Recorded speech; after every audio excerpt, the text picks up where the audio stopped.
Hey everybody, what's up and welcome back to the StarCraft 2 Own It Shack. It's David here bringing you another first-person video of one of my ladder matches. Now, before I get into the actual commentary here, I did want to say a few words about the siege tanks in general, as I promised I would in my last video. So, basically, right now my thoughts on the siege tank and potential changes in the future. So I really do enjoy the new ability of the medevac to pick up tanks in siege mode. However, I think that because siege mode deals the same damage when you don't use a medevac as when you do, it creates a fundamental imbalance in turn versus turn where you're basically forced to use the medevacs to have a real chance in the higher leagues. Now, I'm not saying that necessarily applies in Diamond League because I've been doing quite well with mech, but if you look at professional leagues, it's virtually impossible to go mech because there's so many ways to abuse the mech player with those medevacs. And medevacs with tanks aren't really something you have available when you're going for mech. So what I'd like to see is a change where they add a third mode to the siege tank, and this mode would be very similar to siege mode in terms of its range and firing rate, but it would have, and it would also be completely immobile, so you'd have to use a medevac to move it around, and it would be a little bit less powerful than siege mode. So ideally I'd like to see siege mode buffed right now, take away the medevac to lift tanks in siege mode, but add this third mode which can be lifted by a medevac but is slightly less powerful than siege mode. And if they were to do that, I feel like then you would always have a trade-off to make between mobility and power, because in siege mode the tanks would now be stronger but completely immobile, whereas with this third mode they'd be able to be more mobile with the help of the medevac, but would be a little bit less powerful. So I think that could create a great dynamic in TvT. You could have flying tanks versus stronger immobile tanks, and it would be really fun to watch.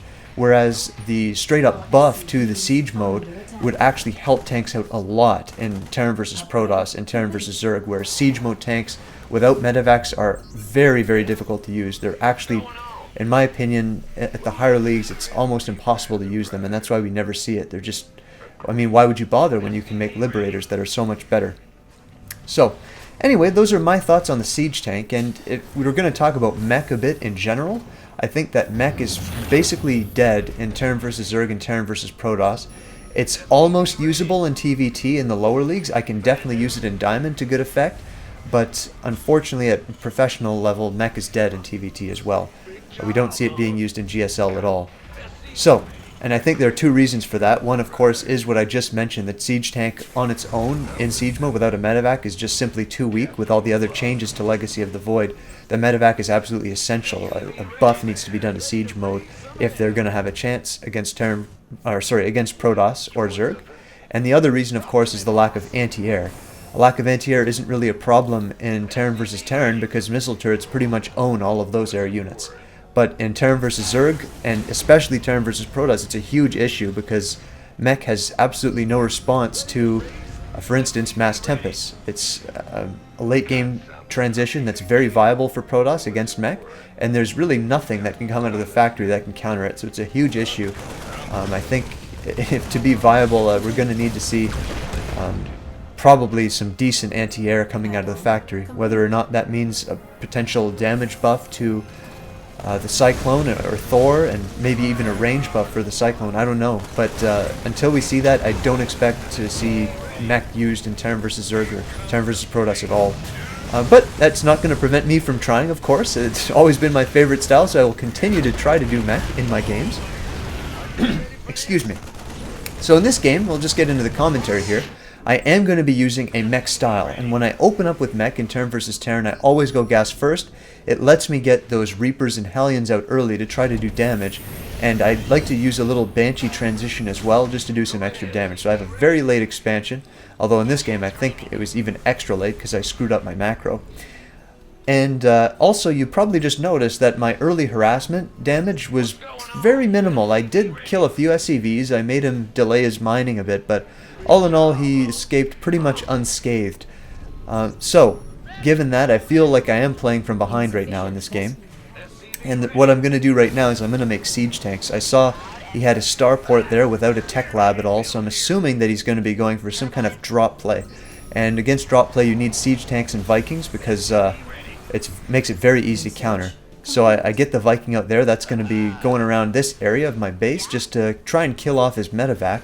Meanwhile, I have a Banshee going into his natural to hopefully do some damage. So you can see he did sense the Banshee transition coming from me, and so he does start his turret. And you're going to see I do manage to kill a few SCVs here, but all in all, not the greatest Banshee micro from my end. I definitely could have done more here. I'm not targeting very well at all, and I only end up getting a few SCVs. Also take quite a bit of damage from that scan there. And I also chase an SCV right into a missile turret, so I take more damage. I decide to go for the main, and I get another SCV and die. So, not the most cost-efficient Banshee there. And also, there's some issues here in my main base. So this, I think, is going to be more of an educational type of video, where I'm going to really learn about my mistakes in this matchup, because there were quite a few I made in this game, and you're going to see that I pay dearly for those. So mistake number one, of course, was screwing up my early harassment, losing a few Reapers without doing damage. I also actually put up my expansion late. Also, my build order was a little bit screwed up here. You can see I went for a second factory and no armories. Now, typically what I think would be better would perhaps to be to turtle on 2 bases and go for the double armory play and delay the second and third factory. In this game, I kind of do some really in-between build that doesn't work out for me very well. You're going to see I put the factories up late and the armories late. So everything's late and I have no advantages anymore. The only thing that I do well in this is I do get my missile turrets up in time. But as you can see there, I have 2 missile turrets right there. Typically, I prefer to have 3 at this stage of the game. There I go, putting the third one. But that actually could have cost me. It definitely could have, you know, he could have punished me for that right there, because there was a big gap between those 2 turrets. So, with factories up now and siege tanks in production, I do feel a little more safe, but the problem is I don't have a third base up. And meanwhile, because he killed off my early harassment units and had that early expansion compared to me, I'm actually playing from a pretty big deficit in terms of economy and likely army as well. So this is an uphill battle for me this game. And unfortunately, that's the situation I put myself in sometimes when I'm playing StarCraft, and it happens to all of us. So as you can see there, a little Marine comes up. Also, I do put the armories up before the third base. That's probably a mistake. It would have been better to get the third base started, maybe even on the high ground there before starting the armories, because the armories, it's not something I can afford really right now. So, more supply depots going up. I do scan to see that he has a third base already, and I scan for his army composition. So this is going to be a standard bio versus mech game. Honestly, it's a style. If I'm going to play mech in Terran versus Terran, I do prefer to play against bio players, because it makes for a more fun and dynamic game. Mech versus mech can be a little dull because you can't actually attack each other. So I do set up at my third base. No sensor towers yet though, another mistake. Had I put sensor towers up, I would have had more map awareness at this time, and that would have given me the ability to perhaps retreat into my base if a drop comes.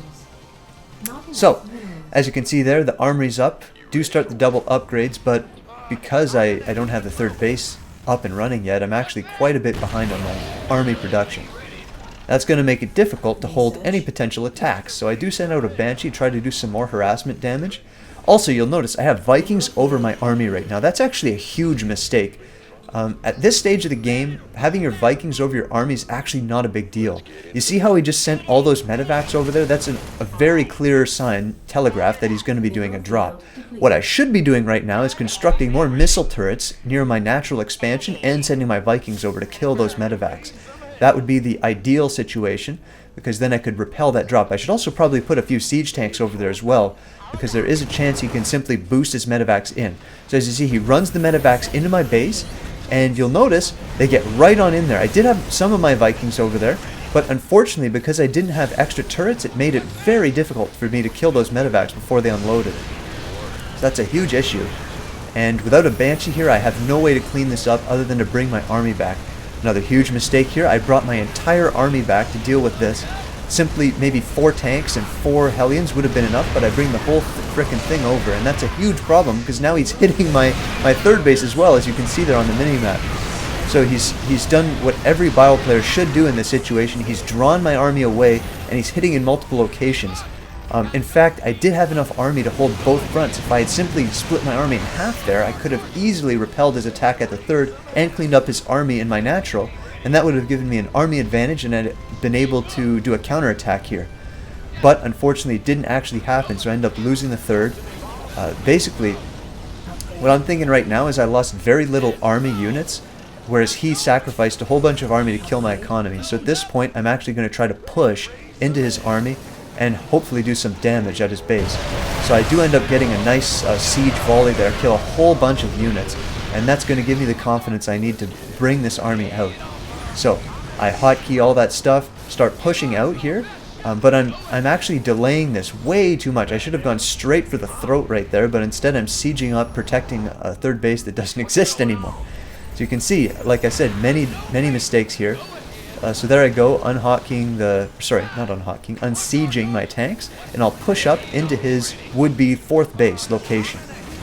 But as you can see, he's already done a great job. He's actually positioned his army right there, and that's going to force a siege from me. And without more Vikings, it's actually very difficult to get vision of this. I'm going to have to keep using scans. And as you can see, the size of his army is absolutely huge. And because he's essentially forced me to siege up right there, there's no way I'll be able to punish anything before he rebuilds his army. So I actually do end up tapping out and typing GG there. That's just a little video showing you how not to play mech in this matchup. You definitely want to get better at splitting your army. So anyway, I really hope you enjoyed this Masterly Quest episode. I'll be definitely doing some more mech games to show you how that works. Thanks a lot for watching, guys, and if you did like it, please give me that thumbs up. See you next time.